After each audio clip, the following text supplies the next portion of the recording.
My name is Tammy Seay, and I'm here to share my translational project, Improving Surgical Specimen Management Through a Formal Debrief. First, I'd like to thank my committee chair, Dr. Debrief, for all of her support, and her availability on short notice is much appreciated. My community member, Lori Feltner, she has been a calming presence for me, especially during these presentations. And then I also want to thank Dr. Holcomb for helping me with the statistical data for this project. And then I do want to mention and thank Deborah and Diana, because I couldn't have made it through this journey without you guys. Specimen management errors can result in potentially dangerous patient safety concerns through incorrect diagnosis, inability to determine the course of treatment, or the need for further invasive procedures. The specimen collection process involves multiple handoffs and requires effective team communication, which exposes the process to human error. The OR is a complex environment, and standardized processes should be implemented to mitigate error and prevent patient harm. Effective teamwork and communication is imperative. Specimen errors drove the need for an intervention to mitigate these patient safety events. These specimen errors were traced to a gap in practice related to the lack of standardized processes for specimen collection, non-compliance with the surgical safety checklist debrief, and just an overall lack of focus on improving the culture of safety.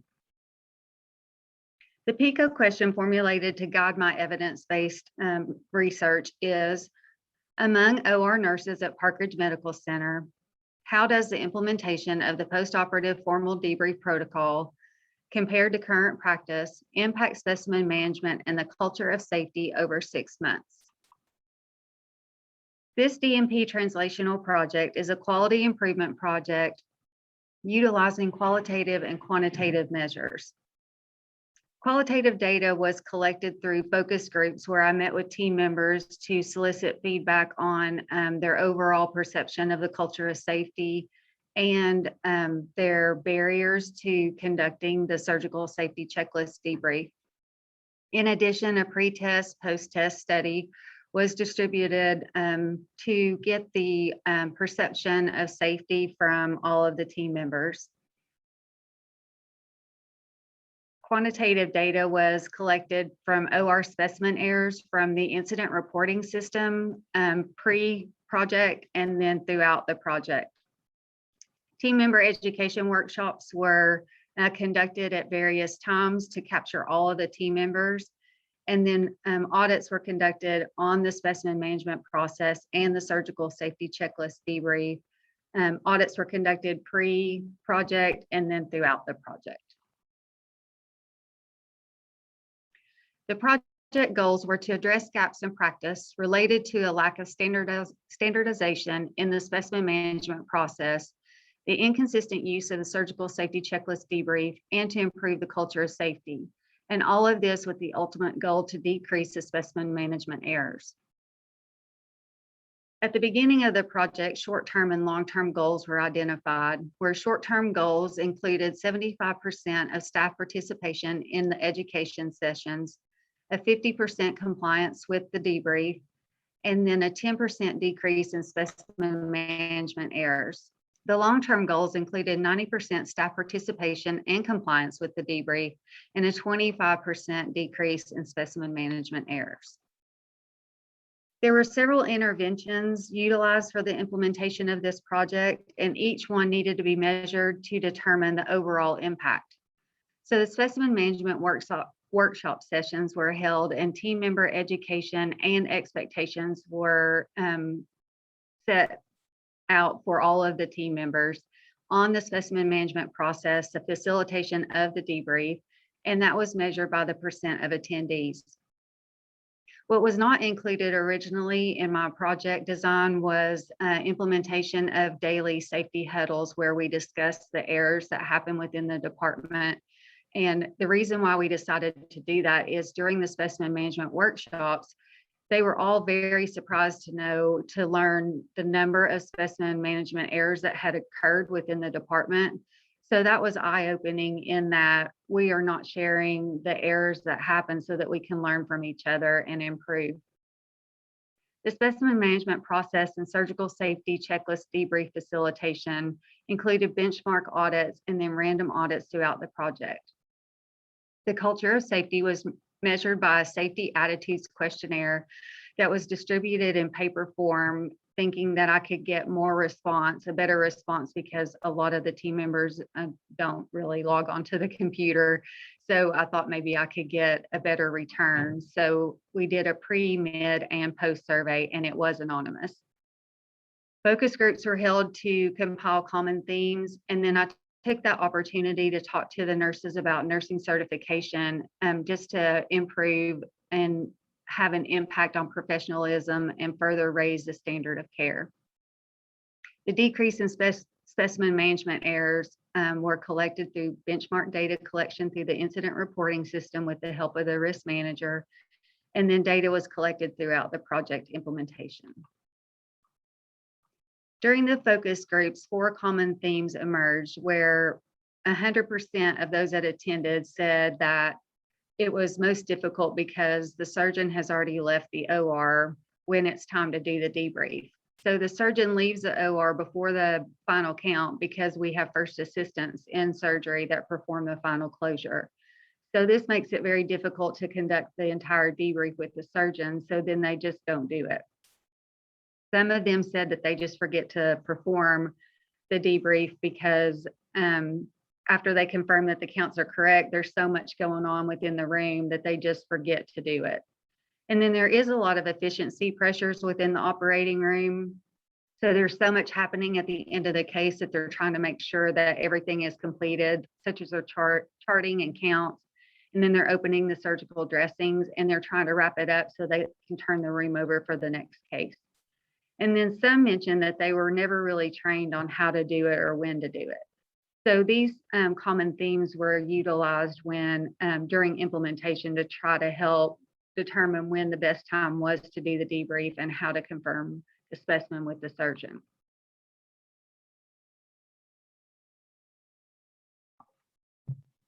So the safety attitudes questionnaire, there were 4 focus questions that were selected that measured the impact on the culture of safety.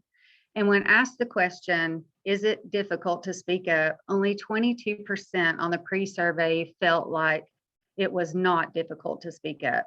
But exciting results on the post-survey, when asked, do you feel it is difficult to speak up, that percentage rose to 94% of the team members feeling that it was not difficult to speak up.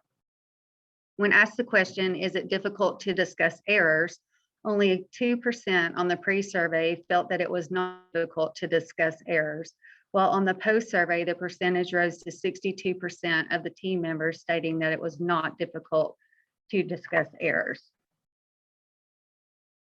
On the question, I am encouraged by my colleagues to report any patient safety concerns that I may have, improved from 20% agree strongly to on the pre-survey to 91% on the post-survey. And the 4th focus question chosen that would contribute to a strong culture of safety was the physicians and team members here work together as a well-coordinated team. 100% were in agreement that the physicians and team members work together as a team on the post-survey. The results of the specimen management audits improved from 10% compliant on the pre-audit to 97% compliant at the conclusion of project implementation.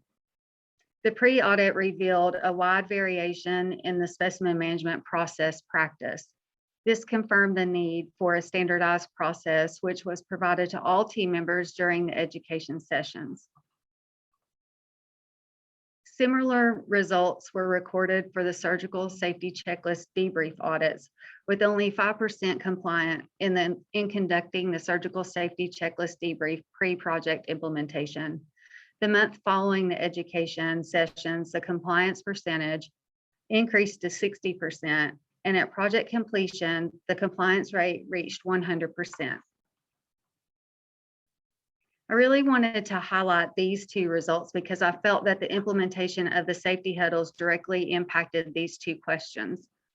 You can see the improvement in the difficult to discuss errors as previously mentioned, but also it is extremely rewarding as a leader to see results related to culture change. When asked post-survey if the culture in the OR makes it easy to learn from others, 100% of the team members were in agreement that the culture does make it easy to learn from others. The benchmark data collection consisted of specimen incident-related reports from September 2019 through September 2020, which confirmed the need for the project. A total of 9 specimen management errors were reported during this time period through the incident reporting system. The specimen management errors were varied from lost specimens to mislabeled with the wrong patient name or the wrong specimen name. And one specimen error was reported very early in the project implementation, and over the next 5 months, there has not been any specimen errors reported, which is extremely rewarding and an excellent trend. The purpose of this quality improvement project was to decrease specimen management errors through the implementation of the debrief and improve the culture of safety within the operating room at Park Ridge Medical Center. The OR had experienced specimen management errors and had not successfully implemented processes to prevent these errors. There was limited research when I did my literature review on the impact that the debrief had on specimen errors, the accuracy and compliance of the debrief, and then what impact both of those had on the culture of safety. Some of the findings that we had were the common themes that were compiled from the focus groups and utilized during implementation to break down those barriers.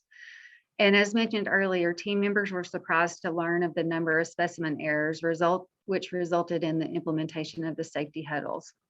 The improvement in the 4 focus questions on the safety attitudes questionnaire demonstrate the project had a significant impact on the culture of safety.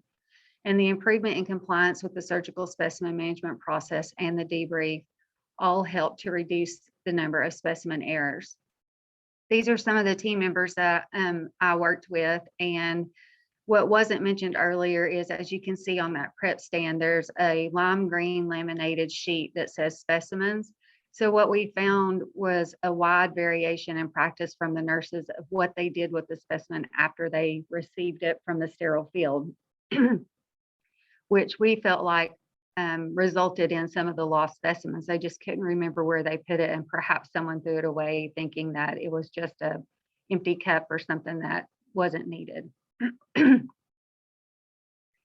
My recommendations to implement this in other facilities is to ensure that formal education is provided over multiple sessions so that all team members can attend.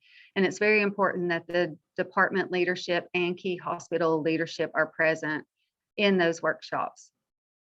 I would consider capturing the same team members with the safety attitudes questionnaire, just so that you can see a difference over time with each individual. New team members were brought on, so there's a chance that they filled out the post-survey without having filled out the pre or mid-survey. Implement the daily safety huddle to share audit results, discuss any errors, and provide an opportunity to learn from each other. Make sure that there is surgeon involvement in the project and that they are aware of their role in the debrief, and talk to them about the importance, because the surgeons, of course, don't want their specimens to be lost and then have to break that news to the patient. And make sure to develop new hire education so that when new team members are brought on, they receive the same education that was provided during the specimen workshops. One of the most important aspects of a successful translational project is a sustainability plan. How do we ensure that the project that has been proven to be critical to improve patient safety be sustained? As new employees join the OR team, education surrounding the proper execution of the debrief and specimen management process should be included in orientation. There should be annual validation of specimen management competency, and ongoing random audits of the debrief compliance and specimen management process is important to inspect what you expect. Sharing of any specimen management errors with the team members through safety huddles really improves the culture of safety, and team members are more likely to speak up, which is one thing I didn't mention before in the safety huddles. At the very end of the safety huddle, we always say to the team members, if you see anything that concerns you, I expect you to speak up on behalf of the patient, so that they're hearing that every day, which also contributes to the improvement in the culture of safety. And also report any of those errors through the governing body or surgical advisory council. The impact of this project is a supporting environment for speaking up behaviors, resulting in a strong culture of safety and the decrease in specimen management errors. But most importantly, you need to celebrate your success with the team. The dissemination included UTC Research Day. It was presented to Surgical Advisory Council and the executive leadership team, as well as risk management. Future considerations include implementing the same process at Park Ridge East Hospital, presenting this to the TriStar OR Director Quarterly Meeting, which is our HCA division that Park Ridge is in, and then submitting for a poster presentation at the AORN conference and considering journal publication. Throughout this program, I experienced personal and professional growth as a DNP leader. Of course, all of the essentials were met throughout the program, but I chose to highlight 1, 2, 3, and 6, where develop and evaluate new practice approaches based on nursing theories, ensure accountability for quality of healthcare and patient safety, design, direct, and evaluate quality improvement methodologies to promote safe and patient-centered care, employ consultative and leadership skills with intraprofessional and interprofessional teams to create change in healthcare. But the biggest impact for me as a DNP leader was able to successfully change a culture in a short period of time to improve morale of the team members and have a positive impact on patient safety. Here are my references. And what questions do you have? Thank you so much, Tammy. We'll open it up for comments to your committee first. Great job, Tammy, and now you can relax. But following this project all along, I could see the evolution of your leadership plus the impact you had on your team. So congratulations on that. I specifically like your specimen error showing that they were people, because that's, you're dealing with specimens, but you're dealing with people and their diagnosis or their return to surgery or whatever the impact of a lost specimen could be. So that was great. I did notice, and I think you answered the question, but you had on some of your data, especially the pre and post, there was, I think it was your compliance, the N was 20, and then in the end, the N was 30. Did you find that the staff are more engaged and more apt to complete the surveys because of the improvement in the culture, or why? Yeah, I'm not really sure. It did take a dip mid-survey, which I thought was interesting, but I do have a little bit of some influence over the people that are taking the survey. So maybe it was a little bit more of a push for the post-survey. Yeah, that makes sense.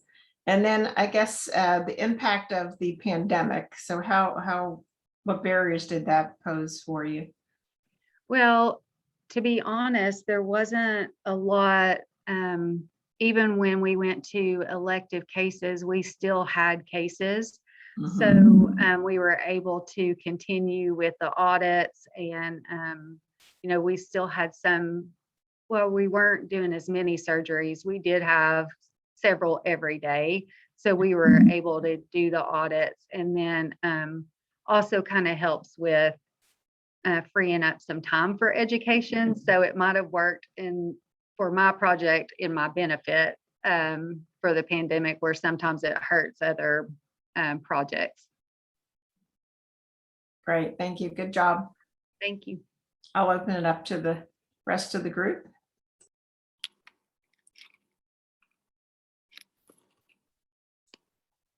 Tammy, I had 2 questions actually. the incident reporting system, is that a self-reporting system for the errors? And then my second question, is there any kind of national benchmarking data available to you? I know you benchmarked against yourself, but is there any national benchmarking? That's a good question. I'm not sure. I know in the literature review, there were one mentioned AHRQ. So I don't know if it, because of our incident reporting system, I know some hospitals have where you can benchmark with AHRQ or with several other hospitals throughout the country, but I'm not sure. It's a good question. Thanks.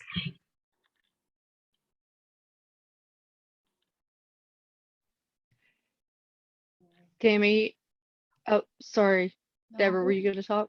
Okay, I was just gonna comment on your graphs, your graphs, your bar charts. I felt like your visualizations did a really good job of illustrating your story as you were talking about the data itself. And it was very clear to see the pictures and to see the color change in the percentages on those stacked bar charts, and to see that very distinctive line on your chart over time with the audits. I felt like those were real strengths in your presentation to help everyone see what you were saying.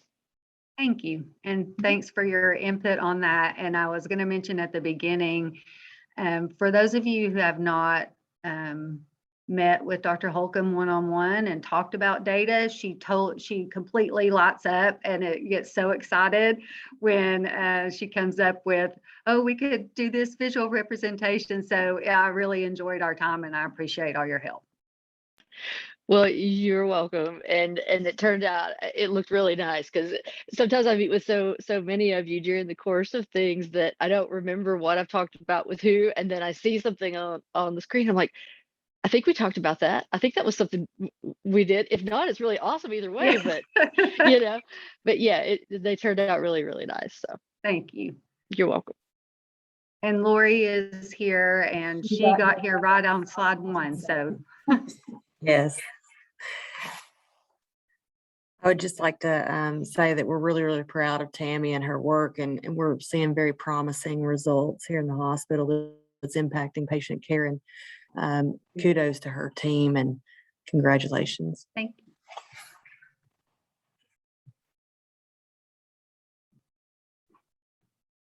Do we have other comments or questions for Tammy? Yes, this is Deborah. I was, One turn mine off. okay, sorry, we've got 3 of us in the same room, so we have to make sure we mute. So I kind of wanted to echo Lori a little bit. And so one thing that Tammy did not mention, because it actually happened after her project, but twice a year we do an overall employee engagement survey. And so we participate in the AHRQ Culture of Safety survey, but we also have our own employee engagement survey.